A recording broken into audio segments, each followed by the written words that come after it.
This is Survival is a Dying Art, an Angus Green FBI thriller written by Neil S. Plakcy, recorded by Neil S. Plakcy. Copyright 2020 Neil S. Plakcy. This book is a work of fiction.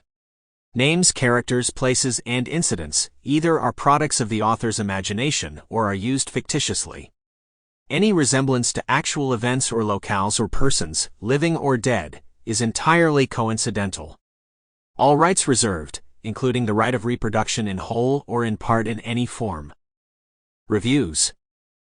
The most interesting part of the book concerns Angus's developing friendship with an older gentleman, Tom, who becomes integral to solving the case. Most readers will look forward to seeing a lot more of Angus. Publishers Weekly, November 2016. Neil S. Plakcy's The Next One Will Kill You is best described as exhilarating escapist entertainment. The novel's exciting and fun nature generates from the fact that it never takes itself too seriously, and the fact that Plakcy manages to avoid allowing the players to sink to stereotypical caricatures is a testament to his faith in the original concept. Bolo Books, October 2016. 1. Until the Nazis Came. Tom Laughlin and I were unlikely friends. He was in his late 50s, some 30 years older than I was. He had retired after a lucrative banking career in Boston, and I had only a year under my belt as a special agent with the FBI. He was about 4 inches shorter than my 6 feet, and his hair was dark and thinning, while mine was red and thick. But we'd bonded as he helped me out with a case, and I was fascinated by his stories of being closeted for most of his life.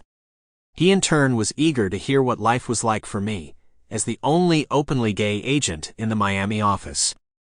Tom belonged to a gay book club, and he had invited me to join the group for dinner for my impressions of the book they were reading, which had an FBI angle, and I'd agreed. He met me at the front door of a casual restaurant, on the second floor of a bland office building overlooking the Intracoastal Waterway in Fort Lauderdale. I hugged Tom and smelled his lime aftershave. He always looked so elegant whenever I saw him. He had a wardrobe of Brooks Brothers polo shirts and finely cut slacks that hugged his butt attractively. He led me to a big table outside overlooking the water and introduced me to the half-dozen other men, all in their 60s or 70s, and we sat with them. We were close to the Oakland Park Boulevard Bridge, and as soon as we ordered, the bells there started ringing and the gates began lowering. A sport fishing boat with tall poles idled in front of us, churning a gentle wake as it waited to continue south. The name High Risk was painted across its transom. Once the noise died down and we all had glasses.